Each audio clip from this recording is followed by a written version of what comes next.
संसार में शायद ही कोई ऐसा हो जिसके जीवन में कभी दुख ना आया हो। आदमी छोटा हो या बड़ा, धनी हो या फिर निर्जन, ताकतवर हो या फिर कमजोर, हर व्यक्ति को कभी ना कभी किसी बात का दुख जरूर होता है। यह दुख जब किसी के जीवन में आता है तो कुछ लोग उसका सामना करते हुए जल्द ही उबर जाते हैं, तो वहीं कुछ इस दुख के आते ही उसकी चिंता में घुलने लग जाते हैं। दुख के आने पर ना सिर्फ व्यक्ति की परीक्षा होती है, बल्कि इसके आते ही आपको अपने और पराये का भी पता लग जाता है। एक बार दुख ने सुख से कहा कि तुम बहुत भाग्यशाली हो, लोग तुम्हें ही पाना चाहते हैं। तब सुख ने कहा, भाग्यशाली मैं नहीं बल्कि तुम हो, क्योंकि तुम्हारे आते ही लोग अपनों को याद करने लग जाते हैं। तो वहीं जैसे मैं किसी के जीवन में प्रवेश करता हूं तो लोग अपनों को भूल जाते हैं। इंसान के जीवन में दो तरह के दुख होते हैं। पहला वह जिसकी अभिलाषा पूरी नहीं हुई, और दूसरा ये कि उसके जीवन की अभिलाषा पूरी हो गई। जीवन के सारे दुखों का एक ही कारण है। ऐसे में किसी भी प्रकार का कष्ट आने पर सबसे पहले उससे जुड़ी चिंता करना छोड़ दे, बल्कि उसे दूर करने की चिंतन करे। अगर थोड़े से आराम को छोड़ने से व्यक्ति की बड़ी खुशी मिलती है, तो एक समझदार व्यक्ति को चाहिए कि वो थोड़ा सा दुख या कष्ट सहते हुए बड़ा सुख हासिल करे। दुख किसी के साथ भेदभाव नहीं करता है, वह हर किसी के जीवन में आता है। इसलिए दुखी होने की बजाय उससे बाहर निकलने का प्रयास करना ही समझदारी होता है। इंसान का जीवन एक सिक्के के समान है, जिसके एक और सुख तो दूसरी ओर दुख होता है। उसके साथ कभी सुख तो कभी दुख लगा रहता है। ऐसे में जब सुख हो तो घमंड मत करना, और जब दुख आए तो थोड़ा सब्र करना। किसी ने ठीक ही कहा है कि जिंदगी का रोना भी कोई रोना है। जिंदगी रोकर काटो या हंसकर, वो तो कट ही जाती है। सुख और दुख जिंदगी के खेल है। इन्हें खेल की तरह खेलते हुए चलने का नाम ही जिंदगी है। अगर दुखों को नजरअंदाज ना किया जाए तो जीना मुश्किल हो जाता है। दुख का प्रत्यस्थ रूप जितना बड़ा दिखाई देता है, अंदर से वो उतना ही खोखला और कमजोर होता है। अगर विचारों को मजबूत बनाकर रखा जाए तो दुख हवा के झोंके के साथ गायब होने वाली पानी के बुलबुलों की तरह होते हैं। दुख, तकलीफ, आपदाएं इंसान की जिंदगी के साथ जुड़ी हुई ऐसी अप्रासंगिक घटनाएं हैं जो क्षति पहुंचाकर हमें विचलित कर देती है। कभी कभी तो अविवेकी इंसान सहन शक्ति के अभाव में अपना होश खो बैठता है। मुसीबतों को टालने की कोशिश करते हुए भी हमारा मन विचलित हो ही उठता है। आगे बढ़ने के सारे दरवाजे बंद होते देखकर सिर पकड़कर बैठने के सिवाय कोई और रास्ता नजर नहीं आता। आखिर ऐसा क्यों होता है? कारण है हमारी नकारात्मक सोच और चिंतन हम पर हावी हो जाते हैं। कहते हैं कि इंसान जैसा सोचता है वैसा ही बन जाता है। अगर सोच सकारात्मक होगी तो दुख में भी कहीं ना कहीं सुख की अनुभूति होगी। परीक्षा के समय आप देख सकते हैं कि कई छात्र डटकर सामना करते हैं, तो कई हार मान लेते हैं और डिप्रेशन में चले जाते हैं। या तो कई लोग परीक्षा देने ही नहीं जाते, कई तो कम नंबर आने पर अपनी जान तक देने की कोशिश करते हैं, बिना ये सोचे कि जिंदगी का बहुत ही छोटा सा पड़ाव है। प्रकृति ने हमें रास्ता बताया है कि दुख तकलीफों के समय रोने, सिर पीटने या डरने की बजाय अपने आप पर, अपने कर्मों पर विश्वास रखिए, जिससे कि आगे बढ़ने के लिए शक्ति, प्रेरणा और लक्ष्य मिले।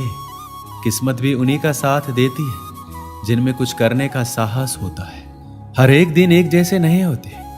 प्रकृति का नियम है कि रात के बाद दिन जरूर आता है। यहाँ कुछ भी स्थायी नहीं है। बुरे वक्त में हमें भी सुख रूपी सुबह का खुशी खुशी इंतजार करते रहना चाहिए, जो हमारे लिए एक नई ऊर्जा का निर्माण करती है। दूसरों से तुलना करके अपने भाग्य को कोसने की बजाय अपनी अच्छी बुरी आदतों, कमजोरियों और ताकतों को परखें और हिम्मत न हार कर आगे बढ़ते रहें। श्री कृष्ण कहते हैं, जीवन में कभी भी किसी चीज को लेकर अभिमान नहीं करना चाहिए, क्योंकि पत्थर जब पानी में गिरता है तो अपने वजन के चलते ही उसमें डूब जाता है। जिंदगी अध्यापक से ज्यादा सख्त होती है, क्योंकि अध्यापक आपको सबक सिखाने के बाद आपकी परीक्षा लेते हैं, लेकिन जिंदगी परीक्षा लेकर आपको सबक सिखाती है। जिस तरह हवा कभी भी एक दिशा में नहीं बहती, समय समय पर बदलती रहती है, कुछ ऐसे ही आपकी किस्मत भी है जो समय समय पर बदलती रहती है। इसलिए जीवन में आने वाले किसी भी दुख, नाकामयाबी से कभी निराश ना हो।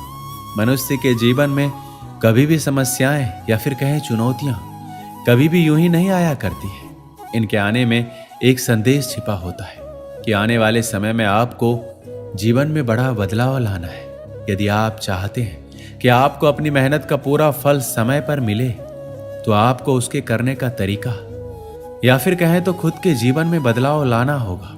खुद को भीड़ का हिस्सा बनाने से रोकना होगा, क्योंकि भीड़ में जाने वाले व्यक्ति की पहचान कहीं गुम हो जाती है। सफलता अंतिम नहीं है, असफलता घातक नहीं है। यह आगे बढ़ते रखने का साहस है जो मायने रखता है कि सफल सिर्फ सपनों के लिए मत बनो, बल्कि उनके लिए भी बनो जो तुम्हारा मजाक उड़ाते हैं। तुम्हारा सबसे बड़ा दुश्मन तुम्हारा खुद का आलस है। इंतजार मत कीजिए, सही समय कभी नहीं आता। छोटे मन से कोई बड़ा नहीं होता, टूटे मन से कोई खड़ा नहीं होता। वक्त के साथ चलना जरूरी नहीं, सच के साथ चलिए, एक दिन वक्त आपके साथ चलेगा। तकदीर भी बदलेगी, तस्वीर भी बदलेगी। हिम्मत ना हार, हाथों की लकीर भी बदलेगी। जो लोग असफल होने से डरते हैं, वो कभी भी सफलता की खुशियों का अनुभव नहीं कर सकते। धैर्य ही है जो जिंदगी की किताब के हर पन्ने को बांध कर रखता है। इंतजार करने वालों को तो सिर्फ उतना ही मिलता है जितना कोशिश करने वाले छोड़ देते हैं। अगर परमात्मा तुम्हें कष्ट के पास ले आया है, तो अवश्य ही वो तुम्हें कष्ट के पार भी ले जाएगा। स्वयं खुद को साबित करो, दूसरों को नहीं। महानता कभी ना गिरने में नहीं है, बल्कि हर बार गिरकर उठ जाने में है। खुद पर विश्वास रखें, सब कुछ संभव है। जो उड़ने का शौक रखते हैं, वो गिरने का खौफ नहीं रखते। जीवन में प्रयास सदैव कीजिए। लक्ष्य मिले या अनुभव, दोनों ही अनमोल है। जिसका उदय निश्चित है, उसे दुनिया की कोई ताकत नहीं रोक सकती। कभी कभी कठिन परिस्थितियों को टालने की नहीं, बल्कि उनका सामना करने की जरूरत होती है। तभी आपको परम आनंद की प्राप्ति होगी। एक युवक एक संत के पास आया। उसने संत से कहा कि वह अपने जीवन में सफलता के सर्वोच्च शिखर पर पहुंचना चाहता है, लेकिन वह निम्न स्तर से इसकी शुरुआत नहीं कर सकता। आप कोई ऐसा उपाय या मार्ग बताएं जिससे वह अपने लक्ष्य को हासिल कर ले। संत मुस्कुराए और बोले, जाओ बगीचे से एक गुलाब का सबसे सुंदर फूल लेकर आओ। शर्त यह है कि तुम जिसे पीछे छोड़ दोगे, उसे दोबारा नहीं तोड़ सकते। युवक शर्त मान गया और बगीचे की ओर चला गया। बगीचे में गुलाब के बहुत सारे सुंदर फूल खिले थे। उसने एक सुंदर गुलाब तोड़ लिया। अगले ही पल उसे आगे दूसरा सुंदर फूल दिखाई दिया। उसने पुराने को छोड़ दिया और आगे बढ़ गया। जब उसके पास पहुंचा तो उससे सुंदर फूल उसके आगे दिखाई दिया। वह फिर आगे बढ़ गया। ऐसा करते करते वह बगीचे के आखिरी छोर पर आ गया। अब वहां सूखे और मुरझाए हुए फूल बचे थे। शर्त के अनुसार सुंदर फूल लेने के लिए पीछे नहीं जाना था, इसलिए वह खाली हाथ ही वापस आ गया। संत ने उस युवक से पूछा कि तुम गुलाब का सबसे सुंदर फूल लेने गए थे, क्या हुआ? उसने कहा, वह सुंदर फूल के लिए एक को छोड़कर दूसरे के लिए आगे बढ़ता रहा और अंत में केवल मुरझाए और सूखे हुए फूल ही मिले। शर्त को मानते हुए मैं ताजे और सुंदर फूल नहीं ला पाया। संत हंसने लगे। उसने कहा कि यह जीवन भी इसी तरह है। इसमें प्रारंभ से ही कर्म करना होता है। कई बार देखा गया है कि सफलता उसी कार्यों और अवसरों में ही होती है। जो लोग अधिक तथा सर्वोच्च की चाह में केवल आगे बढ़ते जाते हैं, आखिर में उनको भी खाली ही हाथ आना पड़ता है। संत की बातों को युवक समझ गया था। उसने अब सभी कार्यों को पूरी लगन और मेहनत से करने का निश्चय किया, ताकि जीवन में मिले अवसरों का पूरा लाभ उठा पाए। दोस्तों, इस वीडियो में बस इतना ही। मिलते हैं अगली वीडियो में। अपना ख्याल रखिएगा। जय श्री कृष्ण।